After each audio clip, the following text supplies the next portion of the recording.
Teachers are called to accomplish missions, nurtured for a purpose, and equipped to transform lives.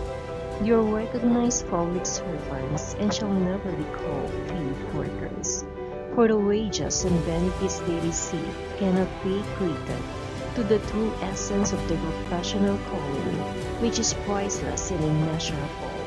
Indeed, to be called a teacher is a great honor, if all who are bearing such titles are living to the true virtue of this noble vocation. If you are, then I salute you. I am proud to call you fellow teachers.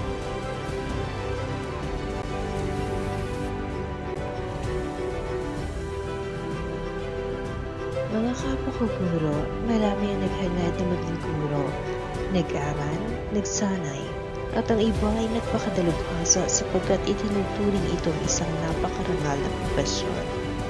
Isang propesyon na itinayo sa isang pedestal na kinikilala sa buong daigdig ng mga bata o matanda, babae o lalaki, may pinag-aralan at wala, mahirap at mayaman. Isang titulo na nagdadala ng pagbabago para sa buhay ng bawat tao, ng bansa at ng buong mundo.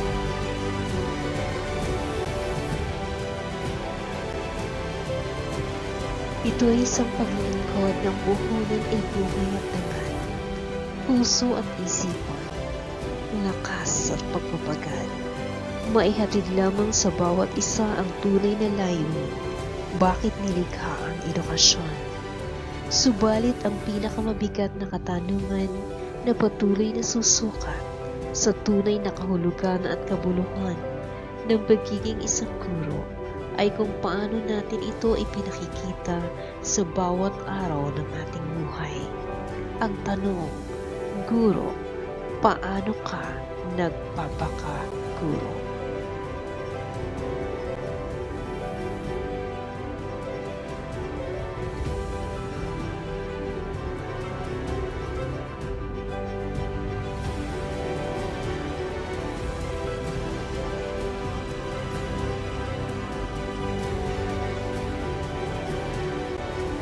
A doctor can save one patient at a time, but a teacher can save tens, hundreds, thousands lives in just one setting. The weight of our profession lies on the two actions we have as teachers, that is, to build or destroy the generation entrusted to us.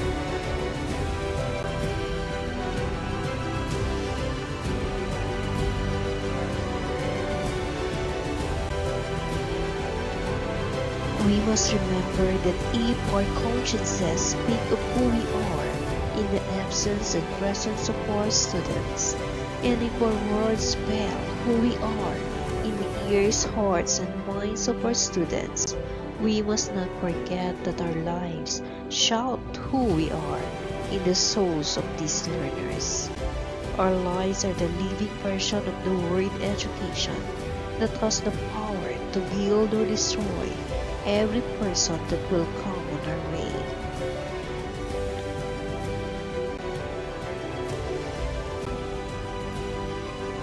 Paano tayo namumuhay sa harap ng ating mga mag-aaral at ng bawat taong nakakasalamuhan natin sa araw-araw? Puspos ba ng karunungan na nakapagpapabago at nakapagpapalakas ang taglay natin salita? Isang marangal na larawan ba ng isang guro ang nakikita sa atin ng iba? Ang buhay ba natin ay nagtutulot ng laso na sumisira o isang lunas na humahamon at unti-unting nagpapabago at nagpapalago sa buhay at pagkatao ng bawat mag-aaral?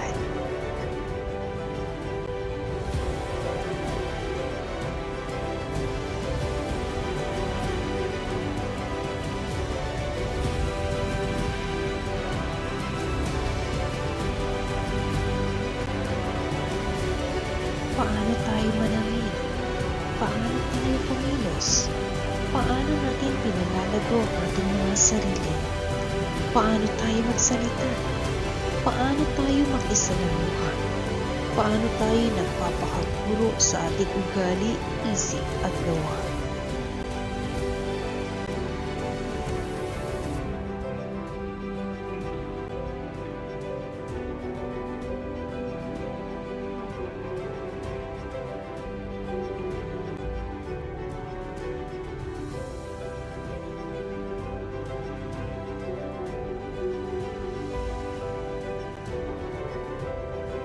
Teachers are destined to become trainers for excellence, exemplars of virtues, advocates of lifelong learning, channels of blessings, hope builders, energetic leaders, and reformers of society.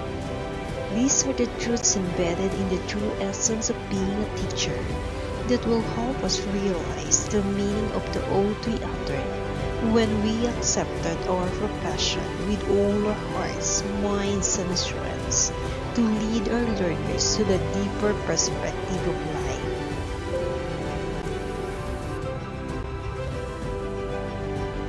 We are trainers for excellence.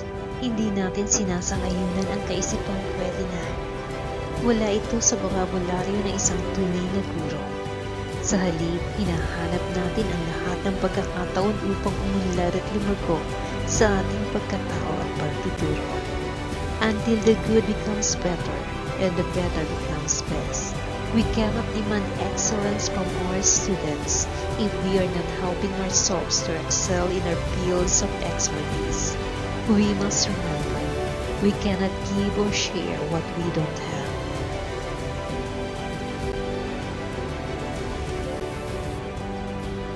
We are exemplars of virtues. Ang buhay natin ay lantad na tularan. Bawat kilos at galaw natin ay buhay na larawan na binabasa ng ating mga mag-aaral. Anong mensahe ang nakukuha nila mula sa ating mga buhay? Ano ang mga pagpapahalaga na ating itinatanim? We must bear in mind, people don't care how much we know until they know how much we care. Sapagkat ang bunga ng mga pagpapahalagang ating itinanim ay makikita sa buhay ng mga mag-aaral na tinuruan natin.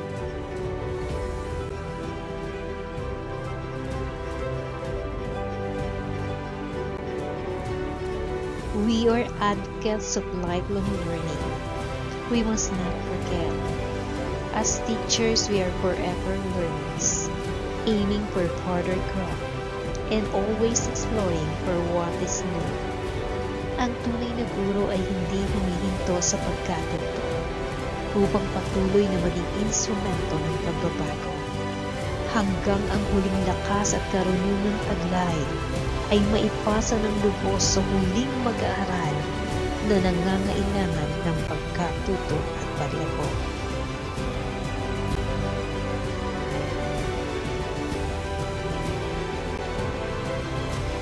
We are channels of blessings.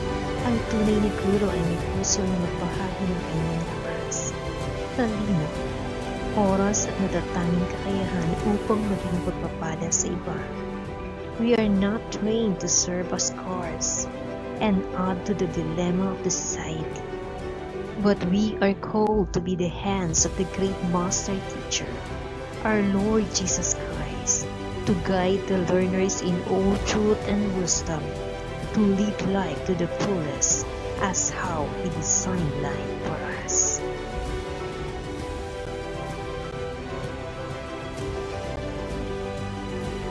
We are hope builders.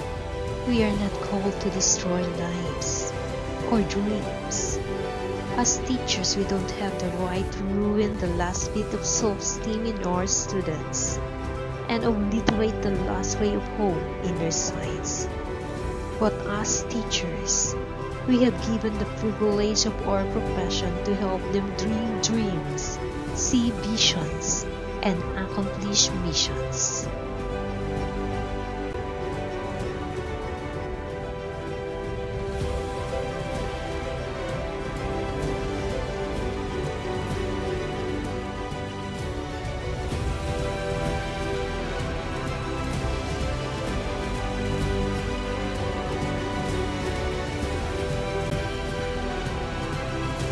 We are the scaffolds that are ever present to support them, so that they will not fall, until their goals are fulfilled and they learn to stand on their own.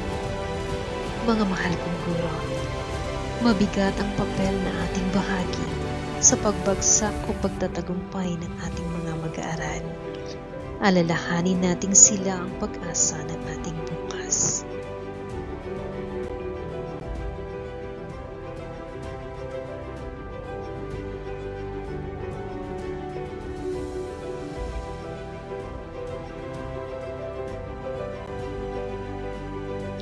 We are expected to become energetic leaders. We are called to lead others, not by simply saying to our learners, "Obey me," but by rendering the powerful words, "Follow me," because we set ourselves as living examples of responsibility and accountability.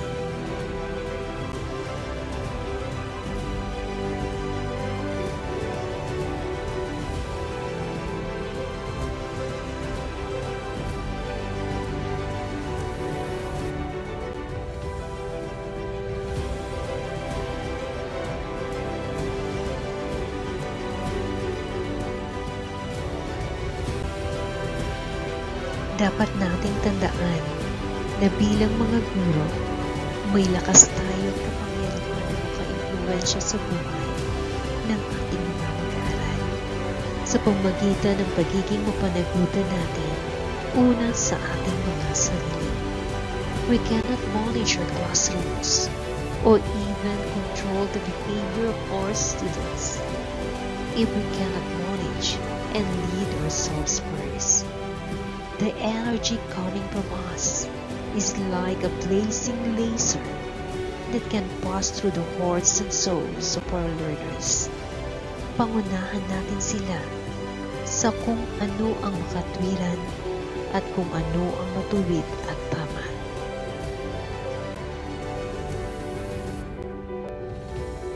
We are the reformers of the society because education transforms us first. We are changed from the inside out. As teachers, we are instruments of social transformation, catalysts of change, and agents of progress and development. Mga kapwa ko guro, ang pangarap nating pagbabago sa ating lipunan ay magsisimula sa sarili natin mismo at dadaloy sa buhay ng bawat mag-aaral na bahagi ng bawat pamilyang bumubuo sa lipunang ating ginagalawan.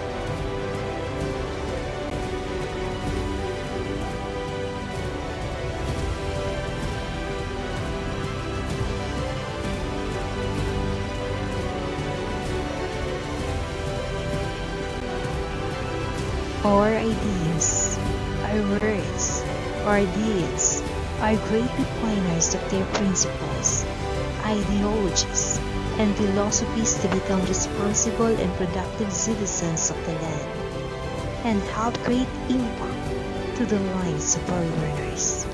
Ang tanong, paano ako magiging daan ng pagbabago sa buhay ng aking mga mag-aaral, ng aking pamilya, ng aking paaralan, ng aking bayan, ng aking bansa, at ng mundo?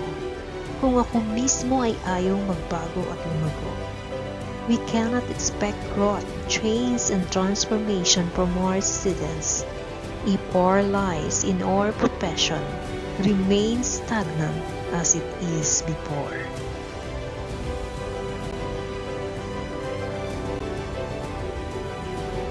Once again, we must be proud to be trainers for excellence, exemplars of virtues, advocates of lifelong learning, channels of lessons, energetic leaders, and reformers of the society. I share these truths to everyone because, like you, I am a teacher too, striving for continuous learning, transformation, and growth. For me, the real essence of being a teacher depends not on the title I possess, but on how I live my life as a teacher in every meeting, inside and outside the school.